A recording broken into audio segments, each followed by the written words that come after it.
Department of English has been one of the prominent departments of TSD College since its inception. It has been striving to nurture excellence in teaching in the field of English language and literary studies in particular. The department is committed to the pursuit of excellence in research, innovative pedagogy, and character building as a whole. In other words, it focuses on infusing a sense of social responsibility and community life among all its learners. The department also works towards honing communicative, rhetoric skills, humanist aptitude, and cultural disposition through relevant interventions in English language and literary studies. Put the fire in the sacred lamp of our department. Dr. Ramprasad Ponda sir, please come forward along with all the guests and host faculty members. First we need blessings from Heavenly Father, Lord Jagannath.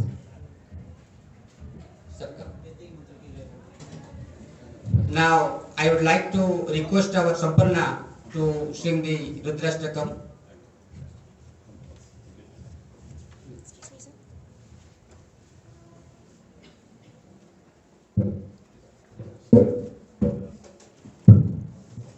आकाशवासं भजेऽहं निराकारमोङ्कारमूलं तुरीयं गिराज्ञानगोतीतमीशं गिरीशं करालं महाकालकालं कृपालं गणागारसंसारपारं नतोऽहम् तुषाराद्रिशङ्काशगौरं गभीरं मनोभूतकोटिप्रभाश्रीशरीरं स्फुरन्मालिकल्लोलिनी चारुगङ्गा लसद्भालबालेन्दुकण्ठे भुजङ्गा चलत्कुण्डलं भ्रूसुनेत्रं विशालं प्रसन्नाननं नीलकण्ठं दयालं मृगाधीशचर्माम्बरं मुण्डमालं प्रियं शङ्करं सर्वनाथं भजामि प्रचण्डं प्रकृष्टं प्रगल्भं परेशम् अखण्डम् अजं भानुकोटिप्रकाशम् उत्कलजननी वन्दे उत्कलजननी वन्दे उत्कलजननी चारुहासमय चारुभासमय जननी जननी जननी. President, cum Department HOD English, Dr. Girish Chandra Behera, respected faculty members from Beautiful College and my college's English faculty members Manas Babu, Jogendra Babu, and in my front, yesterday, our newly joined SSB History Ravindra Babu and DO Ganesh, and my lovely pre-graduates from both my college and Beautiful College. It is my proud and privilege that a important gathering in our language lab between two colleges, Beautiful College, which is located in my native village, near native village, Bhajanagar, and my working place in my college, that is Gopalpur, in a same room. And as per NAC provision, we are conducting an important program, that is faculty and student exchange program, and you have selected a topic, very important topic, and very renowned topic, which is linked with my subject. My department is zoology. Nature and literature, very, very important. And our Dr. Girish Sabu explained beautifully what are the importance of nature. God makes nature, we makes beautiful. And literature is the most important aspects for the beautification of nature, because I have somewhat linked with English. Speech I will tell you in a very nutshell, because it is the time for the students for presentation of the papers. Before starting of your presentation, it is my pleasure to say about what nature is and the importance of nature. Since the inception of this world, the whole air, water, fire, these 5 components, it has its significant value. And without nature, human life, to be said, an entropy. It is our prime duty to think of, to keep nature in a soothing level. Even one of the courses is prescribed for the students at the degree level, that the Honorable Supreme Court of India has emphasized day by day what the situation of nature is going. Even in the recent summit held in 2022, COP27, even it is a matter of great regret that the developed countries like America, that they didn't think of in the text of or in the pretext of the development of the countries. And the President of America even withdrew from this summit in the pretext of the development of the nation. In the global scenario, as you know, frequently there is earthquake. Recently that we have witnessed it. Tsunami. These are all such the impact of nature. So it is our prime duty to keep at its level, that always we have to maintain the legacy. We have to think of for our next generation. It is not for ourselves that the whole natural objects as it is available with us, that we will destroy it, we will vitiate it. We have to think for the next generation. Otherwise, the whole world will be completely a place of murky, and a day will come, if we don't think today, the whole world will be completely spoiled. So it is our duty to think it seriously and to do accordingly.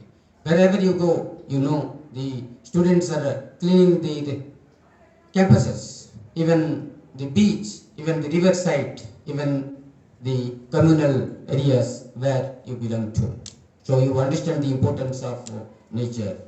But I don't mean to say you about this nature, but as the topic nature and literature is one of the important, significant thing you can find in English literature, that is romantic literature. And the students, in what way you have digested, we will think of, and our jury members will think your excellence, voice, and what you have collected, in what way you present.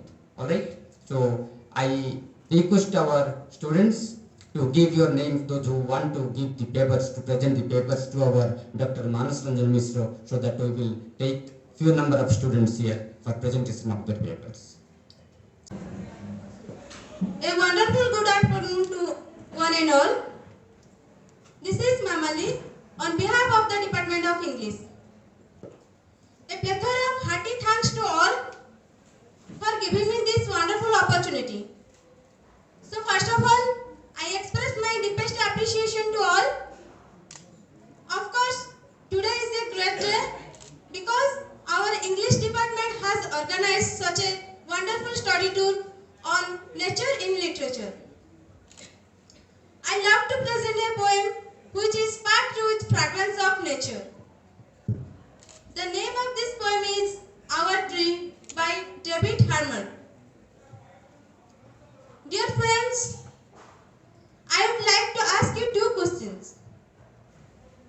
First one is, what is nature? And the second one is, what is literature? I don't know what kind of answer I will receive from you, but I want to say, nature is the art of our life. On the other hand, literature is the heart of our life. Nature is a source of perpetual joy, soothing and healing power, knowledge and spirituality. Our Tree is a poem. The poet David Harmer described about the life of the tree. Its struggle to grow, but then how it is cut in a sorrowful way. The poet tells that the tree takes many years to grow, as the one he knows. The poem explains the process of growing of a seed into a tree. The poem also explains that the fact of a single tree can bring joy to so many living beings like human, birds, animals, insects, etc. This tree was grown in the young days of his grandfather, so it sees many years of standing on ground. But one day a tree man easily cut this tree within less than 10 minutes. One thing I would like to talk you. We know that tree is our life. Without tree we can live. Trees are as valuable as gold. Trees are as important as food and water in our life. Trees are the most precious gift given by nature to human beings on earth, and it gives us the most essential tool, oxygen, to survive. But why do we cut trees? We just cut trees to fulfill our needs. And finally, my request to all, don't cut trees. Trees are our life. Without tree we can't live. Saving tree will reduce the effect of global warming. And we should understand the importance of tree in our life and try our best to save the tree, to save the life, to save the environment on earth and make the earth green earth. Thank you. First of all, a very good afternoon to one and all present here. So happy to see all these beautiful faces, and I would love to welcome all our guests and dignitaries. So I saw as all of you were giving your analyses on nature and literature, you were giving a detailed analysis of a poem or something, but I'm here to give you a critical analysis of nature in literature. Yes, the word nature is used in English language denoting different meanings in different contexts, like character, property, creation, and so on. This paper tries to focus on nature in literature, especially nature in the philosophy of Romanticism. The Romantic movement is from nature to imagination's freedom, and the imagination's freedom is frequently purgatorial, redemptive in direction but destructive of the social self. Yes, the main objective of this study is to encourage readers to particularly refer to the beauty of nature and enjoy the creation of this physical universe. It's also an objective of the study to gently differentiate the different meanings of nature in different contexts. Now, I would like to proceed with nature as a romantic phenomenon. To philosophize is but to carry good breeding a step higher, for the accomplishment of good breeding is to learn whatever is decent in company or beautiful in art, and the sum of philosophy is to learn what is just in society and beautiful in nature in order of the world. When reason loses its moral authority and becomes less nomadic, sentiment, that curious combination of emotion, reason and sensation, rises to take its place as the representative of our natural and nomadic inner self. Along with this changing notion of the self, follows a new perception of our position within nature and nature within us. Taylor calls this change the deist shift. For the ancients, nature offers us an order which moves us to love and insatiate it unless we are depraved. But the modern view, on the other hand, endorses nature as a source of right impulse or sentiment. So, we encounter nature not in a vision of order, but in experiencing the right inner impulse. In nature, every moment is new, and the past is overshadowed and forgotten. The coming is only sacred.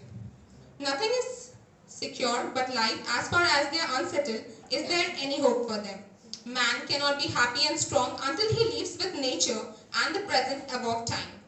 John Dryden, who lived from 1631 to 1700, for example, distinguishes between art and nature, genius and learning when he refers to the most famous poet Shakespeare. All the images of nature were still present to him, and he drew them not laboriously but luckily. When he describes anything, you more than see it, you can feel it too. Those who accuse him to have wanted learning, given him the greater commendation, he was naturally learned. He needed not the spectacles of books to read nature. He looked inwards and found it there. I cannot say that he is everywhere alike. Where he so, I should do him injury to compare him to the greatest of mankind. He is many times flat, insipid, his comic wit degenerating into clenches, his serious swelling into bombast.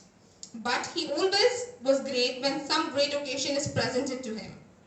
In Dr. Johnson's preface to his edition and plays published in 1765, Shakespeare is above all writers, at least above all modern writers, the poet of nature, the poet that holds up to his readers a faithful mirror of manners and of life. If the artist copies mere nature, the natura and the naturata, what idle rivalry if he proceeds only from a given form, which is supposed to answer the notion of beauty, what an emptiness, what an unreality there is always in his productions, as in Caprani's pictures. Believe me, you must master the essence of natura naturans, which presupposes a bond between nature in the higher sense of the soul of man. Amidst the rude scenes of nature, amidst rocks and torrents, and whirlwinds and battles, dwells the sublime. It is the thunder and the lightning of the genius. It is the offspring of nature, not of art. It is not negligent of all lesser graces and perfectly consistent with a certain noble disorder. It associates naturally with the grave and solemn spirit which distinguishes our author. So romantic poetry is progressive, universal poetry. It aims isn't mainly to reunite all the separate species of poetry, but poetry in touch with philosophy and rhetoric. It tries to and should mix and fuse poetry and prose, inspiration and criticism, the poetry of art and the poetry of nature, and make poetry lively and sociable and the life and society. The movement of West Romance before its internationalization by the High Romantics was from nature to redeem nature, the sanction of redemption being the gift of being external spiritual authority, sometimes magical. I would like to repeat again, the Romantic movement is from nature to imagination's freedom, and the imagination's freedom is frequently purgatorial, redemptive in direction but destructive of the social self. In pre-Romantic poetry, dealing with landscape, the objectives of nature are described and a reflection or a moral is, as it were, simply appended to the description of the natural object. The passage moralized was not, says Abrahams, on Coleridge's philosophical premises in this poem. Nature is made thought and thought nature, both by the sustained interaction and by the seamless metamorphic continuity. One could even say that progress has been made not only in defining the common features of Romanticism, but bringing out what is peculiarity and even in its essence and nature. That attempt, apparently doomed to failure and abandoned by our time, to identify subject and object, to reconcile a man and nature, consciousness and unconsciousness by poetry, which is the first and the last of all knowledge. Every man is defined by his nature, as the landscape in nature is limited by the horizon, and that nature can be read in his character as a poem is read. The poet too is defined by his landscape, in which he is true to himself to be found, down to the last straw, in which he writes. The solitude of essence is not to be mistaken for a view of the position in nature. Our position in nature, nature will severely avenge. We are tenderly alive to love and hatred. Recently, Sarah Pratt in 1984, writing on Russian Romanticism, distinguished the 5 concepts of nature among the poets and writers of the eclectic and somewhat confusing period. First, a static setting of human activity. Second, the impetus for the poetic repair. Third, a mirror of the human soul. Fourth, a man's partner in the metaphysical universe. And fifth, the absolute, the source of the point of return and the measure of all phenomena of the universe, including man. Thank you. Good afternoon, to honorable principal sir, respected teachers, and my dear friends.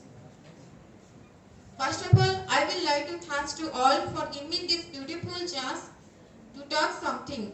My name is RANA'S, student of TSD College, Bidipur, in Department of English. After a long time, our department has organized a study tour on nature in literature. And today here I represent the topic that treatment of nature in Toledo's poetry. First of all, we all know who is Toledo and what is the nature of beauty in her poetry.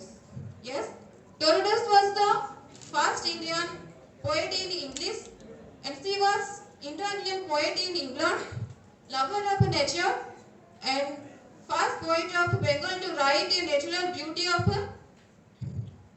literature.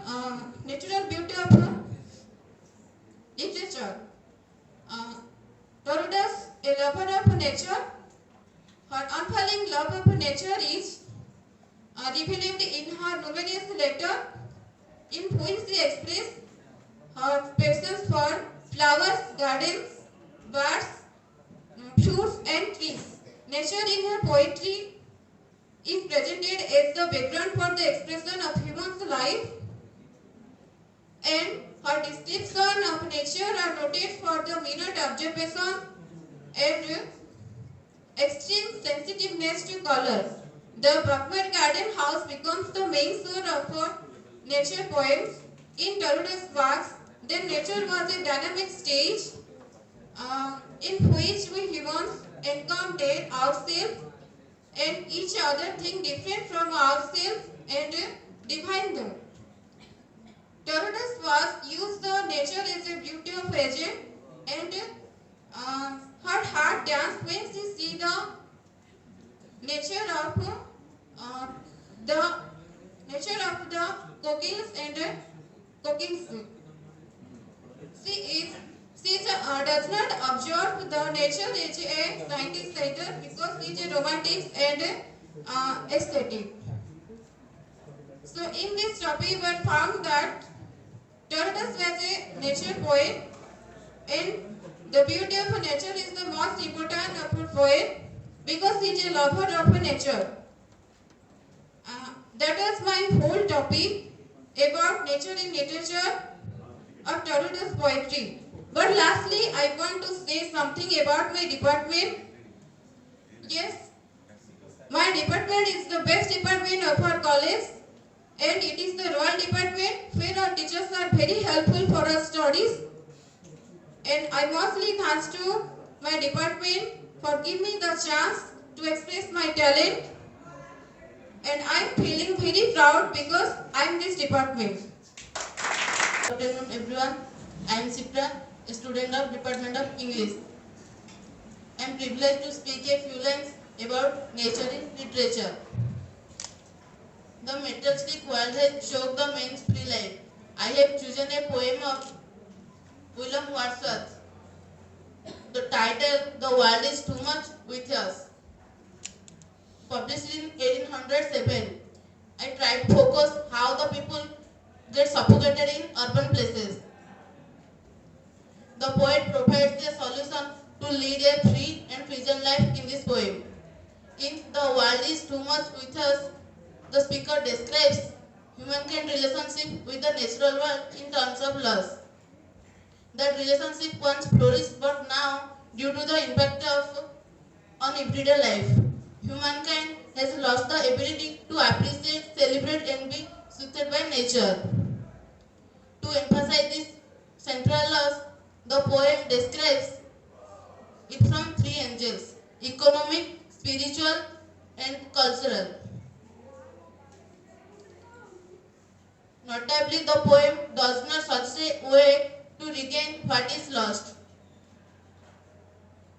Rather, its tone is desperate, arguing that humankind's relationship with the nature can never be repaired.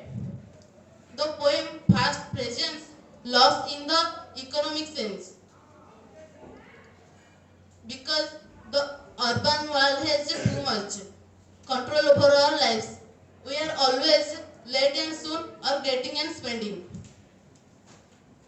The poet feels disappointed at the materialistic attitude of the people of London.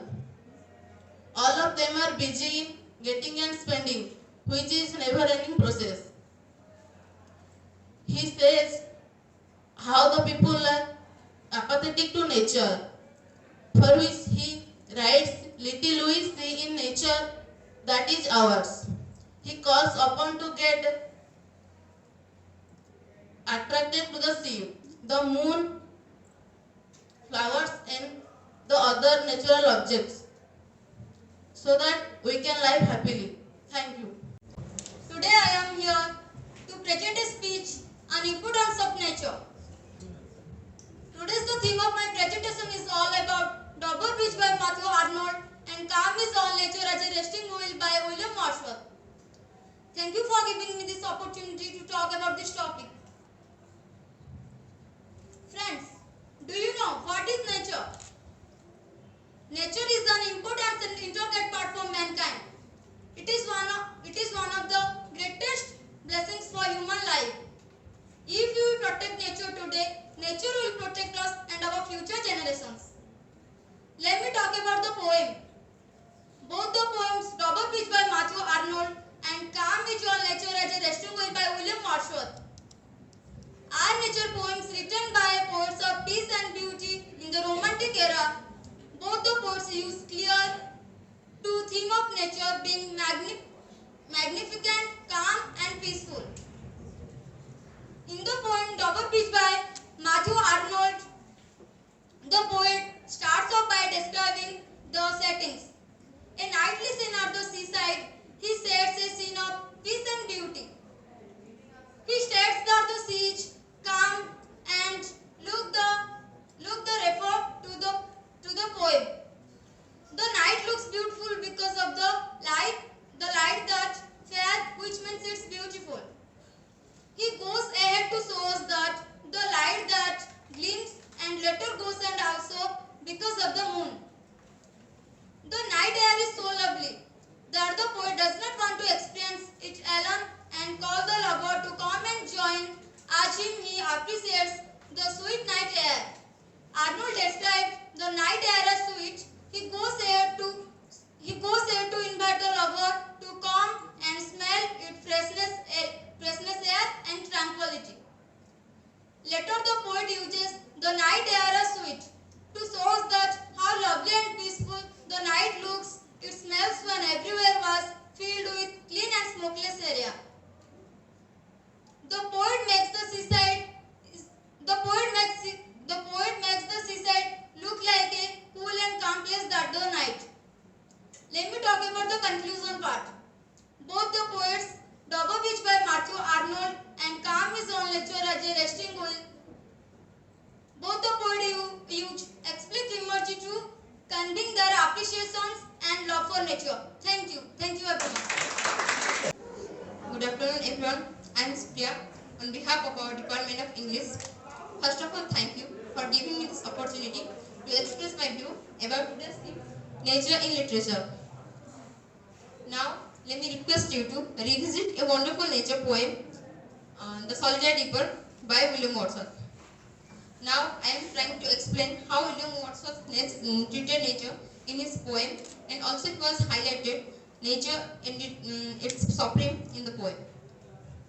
Friends, we can't imagine life without nature because we all human beings depends on nature, everything for every time.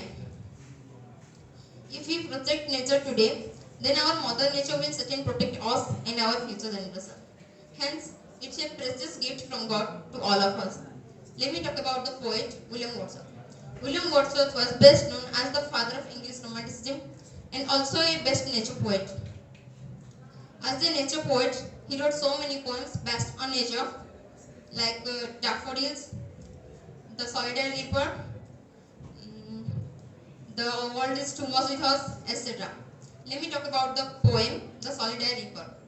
In this poem, the poet tells us about a girl, a Highland lass, who is in a field alone, single in the field, and she is harvesting her crops and singing a sad tune, who is echoes in the deep valley.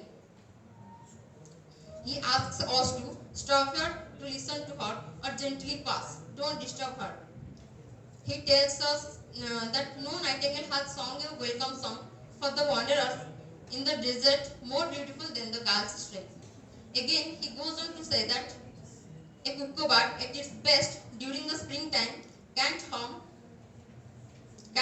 better more than the girl. Her voice is the only sound breaking the silence of the Hebrides. He has he has no clue that what the girl's song is about. Having no answer, he thought that it's about something mountain or something word long ago or something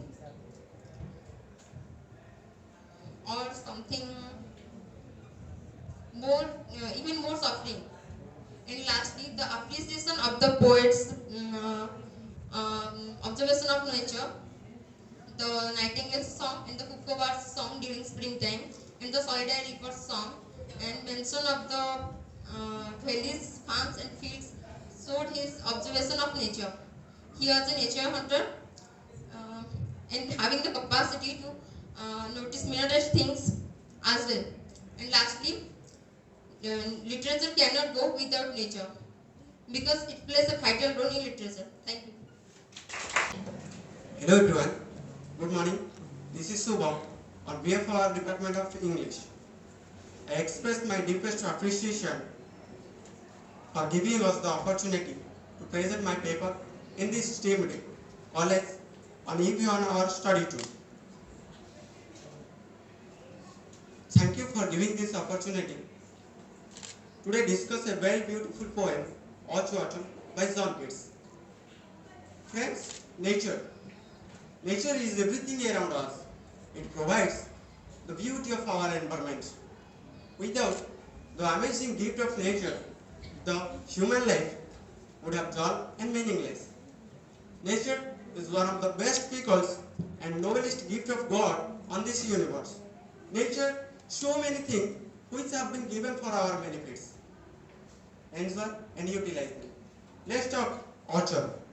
Do you know friends autumn? Autumn is the part of season. There are 6 seasons and autumn one of them. Keats has described very beautiful in this poem.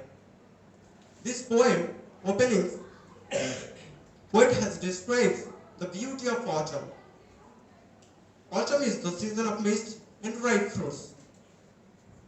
Little flower blossom in this season and bees go on sucking honey out of them till they begin to think that summer is yet to continue and will be never come an end.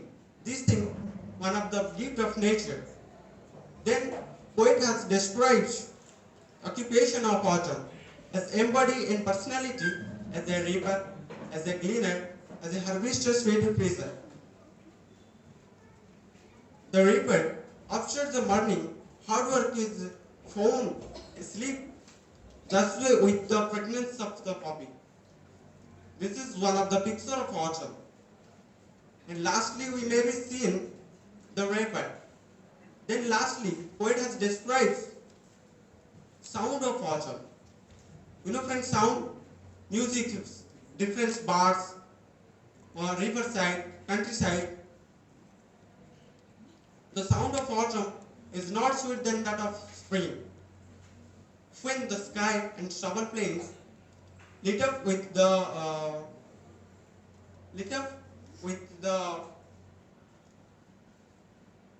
birds and riverside, and we can hear these sounds, and also we can see the sky, the variety of colors. While summer is associated with emotion of joy, but autumn is associated with both courage and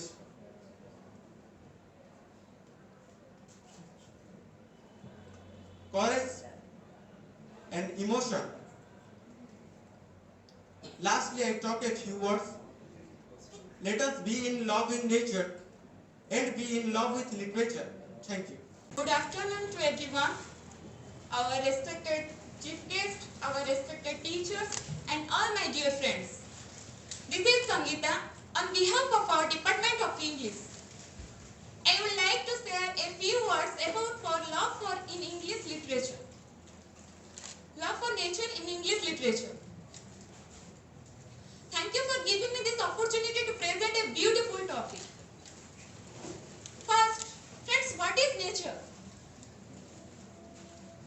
I don't know what is your opinion about it, but in my opinion, nature is a beautiful environment. Nature is a beautiful creation of God, and nature is like mother who takes care of us.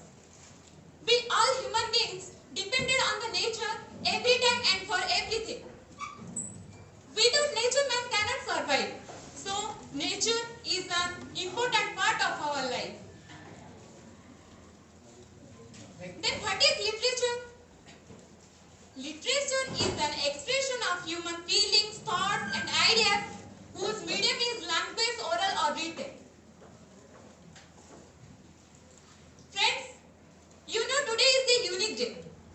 It makes me revisit one of the best romantic poets, Thomas Gray's a beautiful poem, Elysee written in a country church.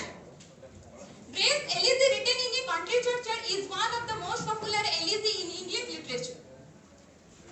The Elysee is published in 1751. Friends, you should think what is Elysee?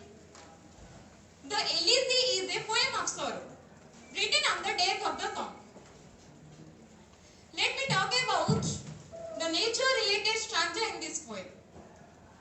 In the first stanza, line 3 to 4, the poet describes the flogman homeward floats his very way and leaves the world to darkness and to me.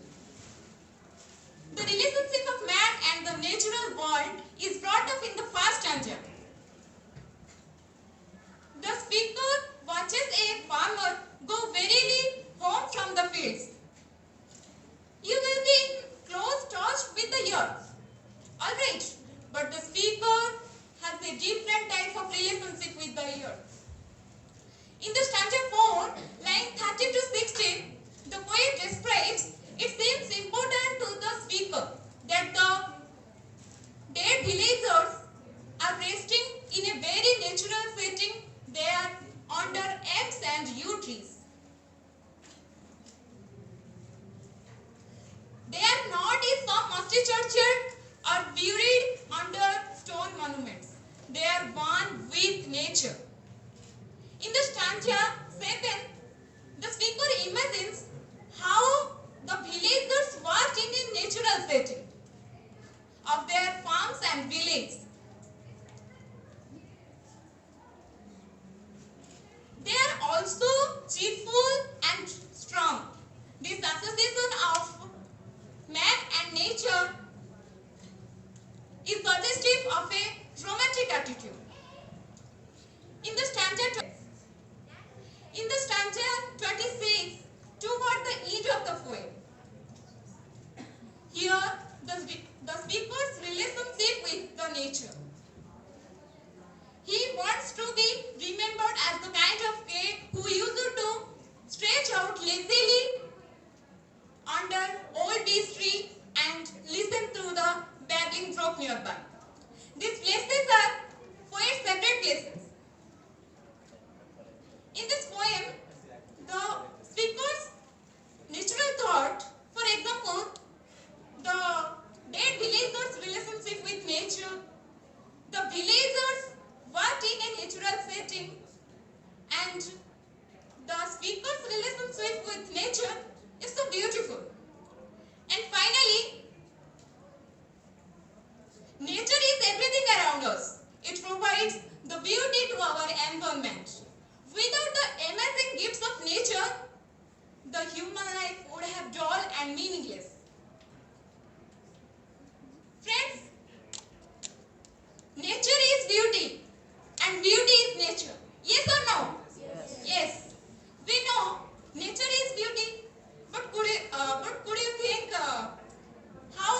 with nature? Listen friends, the beauty of nature has been a source of inspiration and delight to a mankind. It is an endless source of joy. For example, the dewdrops on the green grass look like pearls. Sunrise is lovely scene of nature. Sunset, starry night, and silvery light of the moon, etc. reflects immense being of nature. And finally, I talk about a few words. I love my culture, I love my nature, and I love my literature. Thank you so much everyone. Hello everyone, my name is Prakash. First of all, thank you for giving me a beautiful opportunity to speak a few words about today's theme, nature in literature. I also love in nature, and my nature is love to be with literature. Now I would like to describe how the poet William Wordsworth treated nature in his poem Tinton Abbey. The poem lies composed a few miles above Tinton Abbey is generally known as Tinton Abbey. Was written in 1978 by the author of Romanticism, William Wordsworth. It was the greatest poem of his literary output. It may be called the shortest spiritual autobiography of the poet.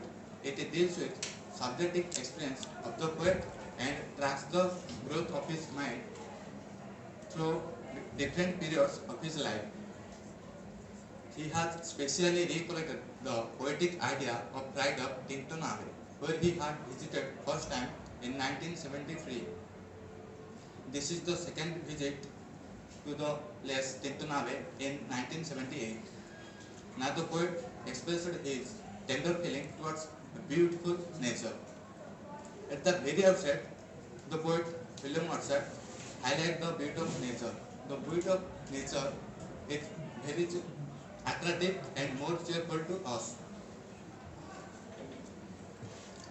And also he viewed the high hills and waterfalls of this place and smoke that comes from cottages.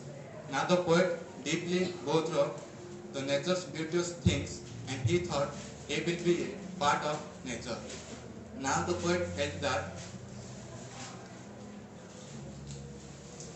the nature's memorable moment never tilted from his mind, and it is flowing every part of the poet's body through the blood. It gives him sincere peace.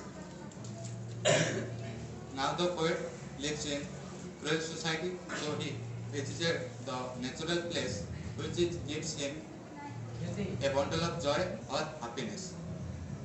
Now the poet thankful to the river Sylvia Way, who washes all the tiredness of the poet's mind. Next, the poet becomes serious. Nature gives him courage and sweetheart for surviving in the cruel society. The poet becomes both adult stage to young stage. He looks forward nature and never look forward us. Now the poet deeply loves beautiful nature. And lastly, the poet addresses his sister Dorothy Wordsworth, and he prays to the river Sylvia Way because he wants the river Sylvia Way washes all the tiredness of his sister.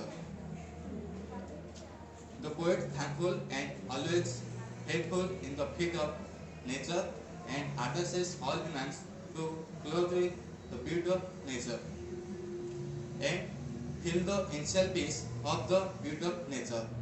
It was one of the great masterpieces of his literary works. Thank you everyone. First of all, I wish a beautiful good morning to our honorable chief guest, respected teachers, and my dear brothers and sisters. This is Rajalakshmi on the behalf of our Royal English Department. Thank you everyone for giving me this opportunity to talk about this beautiful topic. In collaboration with the Royal Department of this college, our department has organized a beautiful event on nature in literature.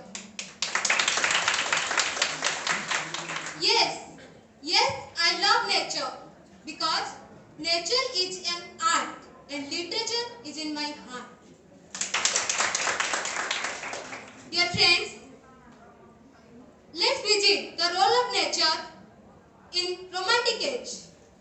When I think about romanticism, the image of my favorite romantic poet, William Wordsworth, flashes on my minds and hearts. And his beautiful creation, Daffodils, knocks on the door of my mind and heart. Friends, today our topic is what is nature in literature. So first I would like to say about what is nature. Nature is a beautiful creation of God and it is a precious gift to all of us for living on earth. Without nature, the human's life would be dull and meaningless. And always nature helps us to live a healthy life and it also gives us our basic needs, cloth, food and shelter. Nature has the varieties of beautiful flowers, colorful fish, river, mountains, lands, seas and many more things. Let me talk about the poet. William Wordsworth was a most famous poet of his time. And he is also known as the father of romanticism poetry. He is a poet of nature and he also used very common words to express his feelings. In this poem, the poet discusses how to nature help him to change his tenseful mood to joyful mood and also discusses how nature beautiful is. Now I am trying to explain how to William Wordsworth treated nature in his poem Daffodils.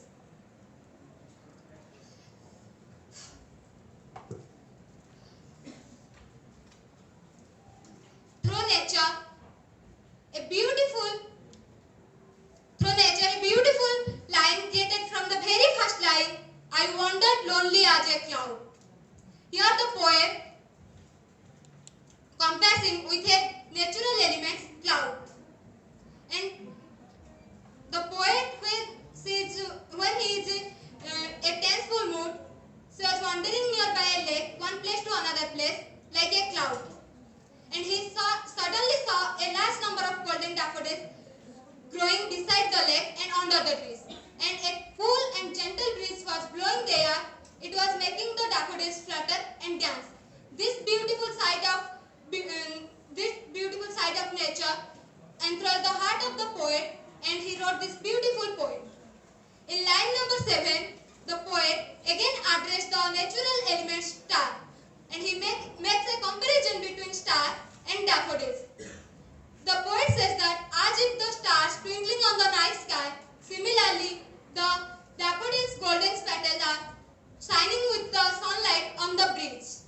And then the poet discussed the most beautiful things of nature, waves dance. The poet says that the waves are also danced, but the daffodils are danced more lively and cheerfully than the waves. And then when the poet was lying in his couch at his home, with a vacant or tenseful mood, the beautiful sight of daffodils flashes on his mind and heart, and his heart was glowing with pleasure, and he get a beautiful joy with that, and he started to dance like them. And lastly, I would to say that mother and motherland superior to than heaven, and nature is a beautiful part of our life, and it also takes care of us like a mother. Without nature, we can't live. Without nature, we can't imagine our life, and nature is an important part of our life. And I love my nature. I love my literature. Thank you. Nilachal निवासाय नित्याय परमात्मने बलभद्र सुभद्राभ्यां जगन्नाथाय ते नमो.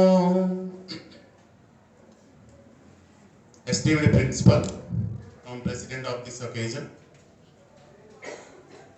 revered HOD of this holy institution, and other faculty members, especially my Manas Bhaina in absentia, and my departmental colleagues and my student friends.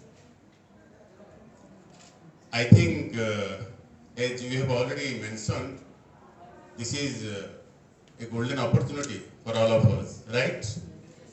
Uh, and I am thankful for this collaboration, and we will always remain grateful to be here. And whenever nature and literature is concerned, as we know very well, nature is our part of life.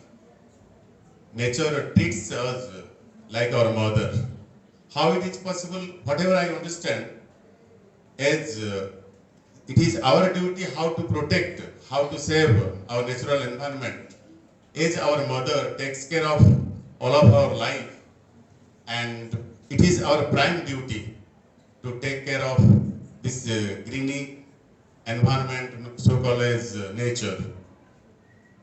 Whenever literature is concerned, we might have already watched that when any poet, any thinker, any writer, when he or she has decided to write anything through his or her pen or any color, any paint, there is nature. And I think you all will agree with me, because when and where nature is concerned, there is literature. No literature and no nature, whatever I understand. And my point of view is that nature is closely associated with us, because we want to present our views through nature and through literature. Thank you. Afternoon, esteemed principal of this college and head and the president of this occasion, and faculty members, my dear colleagues, and really shining stars of this college and our college. Really, this department is called the Royal Department. Head of this department has told to share the experience. Just before the sharing this experience, I could recall it was the year 1961. Late Pandit Jawaharlal, who had been to Russia, came across a huge statue of Lenin. The statue was on a high column by forgetting 5 fingers. That he asked his guide about that 5 forgetting fingers. He told once the students of Moscow University came to see the boys of Lenin, and they cried out, "This is summer, and what are our duties?" That time Lenin replied, uttering one word of the 5 times he told, "The duty of a student is study, study, study, study, study." And he was a great revolutionary to a age, but he believed in study as the primary soul duty of student. Frankly speaking, this collaboration has emerged an atmosphere for the primary duty of students. So I would like to express my deepest appreciation to our minister, to head of the department, and to the faculty member of this department. Really, when we talk about experience, 10 days ago, our students proposed for the study tour. When the question of study tour arose, that time I thought it would be better we can come in contact with Gopalpur College. But it was not our plan to organize this one here. We thought to organize the meeting at Publisher Gopalpur. But my colleague, Dr. Jena, and my elder brother, just our head, Professor Ponda, contacted with Manu sir, and Manu sir had given consent for this seminar. Really, I would like to extend my heartfelt gratitude to all the members for their nice cooperation to make this work so wonderful. I also express my heartiest thanks to the shining stars of this college, especially I talk to Shampanna, who presented so beautifully. Thank you all for giving me this opportunity to be a part of your department. Esteemed Principal Gopalpur College in absence here, revered HOD Gopalpur College of the Sea, my departmental HOD, the faculty members of my college as well as Gopalpur College, and my loving students of this institution as well as my institution. Under the instruction, as the HOD told about sharing my experience, really we had a different plan. It's rightly said that if there is a will, there is a way. We had a plan that we will come to Gopalpur Sea Beach, and we decided to invite Manas Vajan Mishra sir, and it's popularly known as Manas Vaida, that he will be with us, and our students will give talk on nature, and he will give us also talk. But he said, why don't you sit there? He didn't agree to my proposal that that is not a place that your students, you and me could sit there. Rather, he suggested that it's better to come to my college.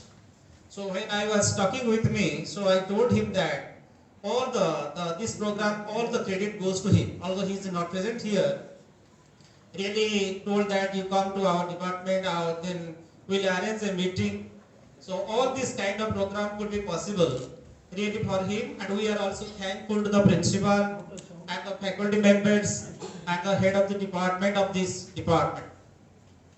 Really, this is my third visit. 2 times earlier I presented my papers in seminar here. The way the hospitality, the department faculty members and the college shown, really it was unexpected. We thought that we are a stranger. Now we are no more strangers here. Rather, we feel that we are at home. And the nice suggestion, I must say, this is a great suggestion that head of the department of this institution suggested that this is not the first time. Rather, in the coming era, they would visit our place and we would visit their place. Really, this is a nice step. I heartily welcome it, and I heartily also support him. We will try. If with such kind of a relationship goes on, such kind of a conversation goes on, ultimately there is a kind of a development of intellectual development, academic development, so that students can know each other. We can share the kind of our ideas. Our students can share their ideas. Here, this is a nice step.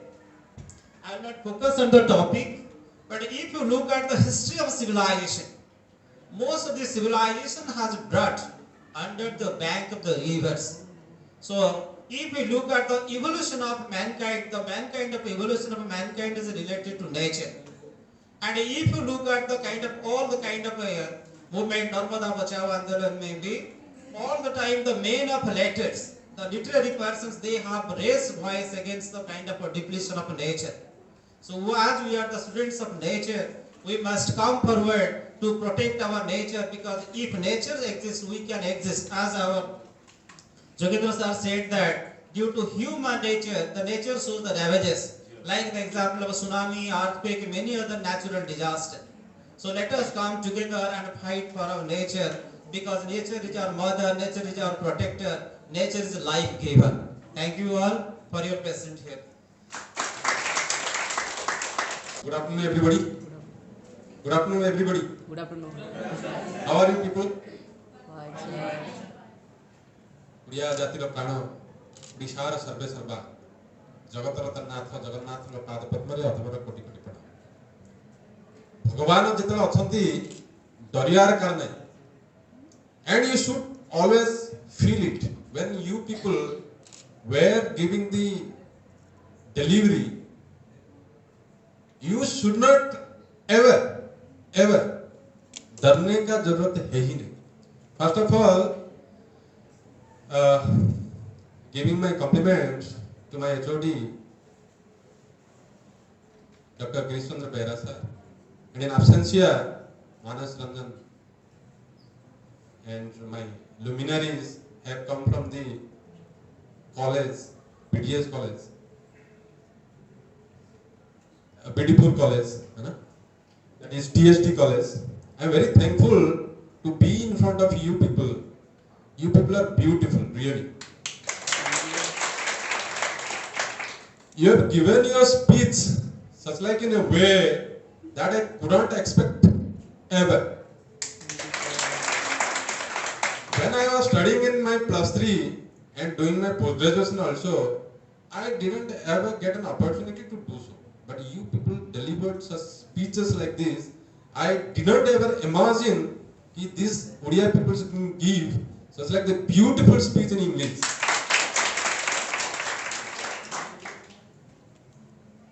जननी जन्मभूमि से स्वर्गात भी करी अछि दीटा जो हमारा झियो पिला कहले Bande Utkala Janani I am very thankful to be hearing such like a wonderful song really I never heard the heart touched like this and that should be the spirit of every people who is having the dais. You should always think that where I stand the line starts from there.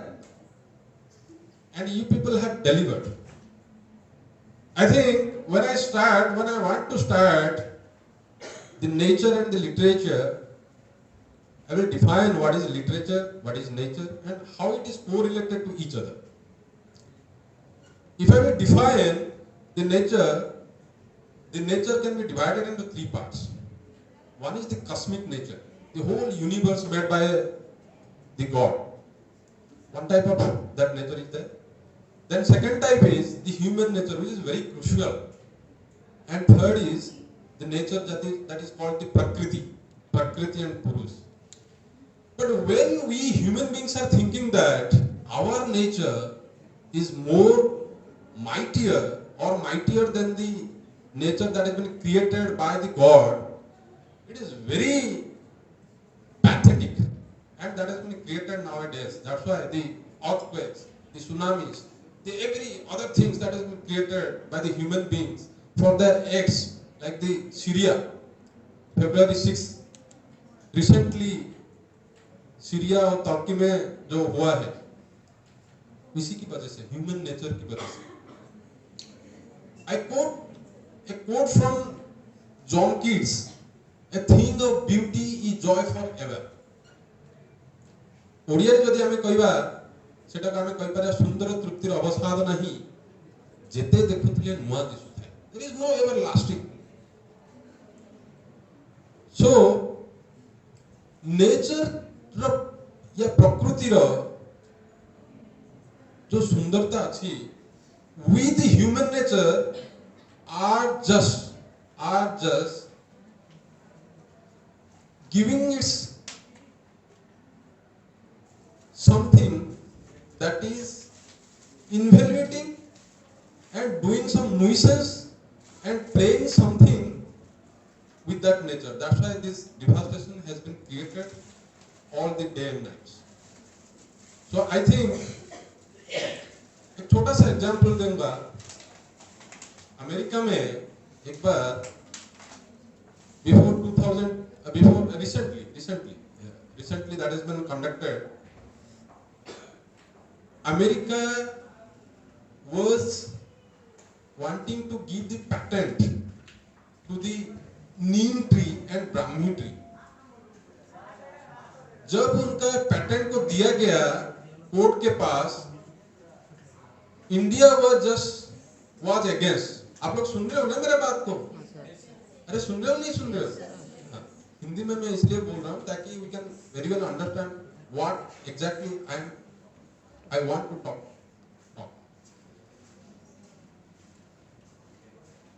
America में जब बोला गया कि नीम और ब्राह्मी को patent दिया जाएगी, India जो है अगेंस्ट किया, बोला कि नहीं साहब ये नहीं हो सकता है. तो अमेरिका ने रिसर्च के बाद, after research 70 to 80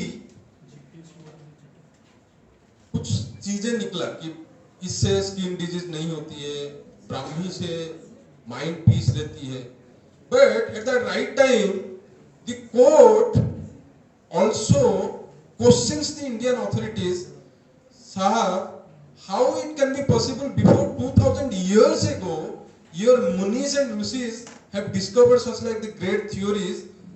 These are written those 70 or 80 particularly जो लिखा गया है, उस चीज को आप उसी टाइम कैसे आपको पता चल गया था? तो our इंडिया का जो आंसर था वो था कि साहब we the human nature had dissolved with that nature. That's why we could know what exactly the neem and brahmi can do. If you will build 100 stories of building, 100 stories of building, you born in story number 11, you work in story number 15, and you died in story number 80, married in that story, but your human nature could not come out without this God's nature. So, I want to conclude my thing. When the human nature will bow, munda nui deva, to the God's nature, then only this nature and literature can correlate to each other and it will be blooming. Otherwise, the way people are behaving with the nature, there is no understanding, there is nothing but to destroy. ଏତିକି କହି ମୋର ଆଜିର ଏ ବକ୍ତବ୍ୟକୁ ବିରାମ ଦେଉଛି। ଭଗବାନ ଆପଣଙ୍କର ମଙ୍ଗଳ କରନ୍ତୁ, ଆପଣଙ୍କର ଦିନ ସୁଖମୟ ହଉ, ମଙ୍ଗଳମୟ ହଉ। ଧନ୍ୟବାଦ।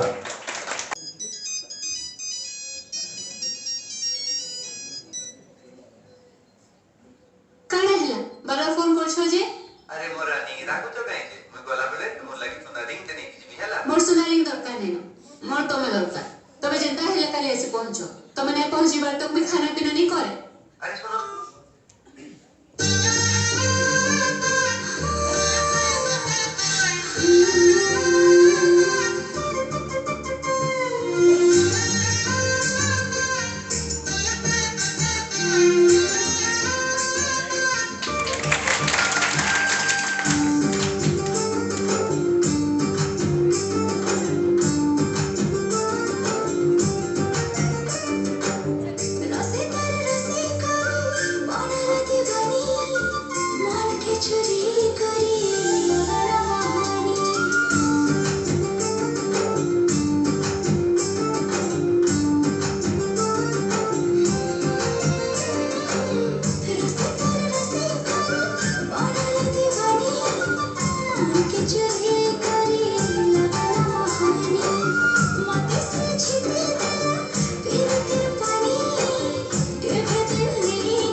जानू तो मैं चमकू चा बेबी काली चमकू चा जानू तो मैं चमकू चा बेबी काली चमकू चा केबे हंसू चा केबे आगू चा केबे चाहिए कोई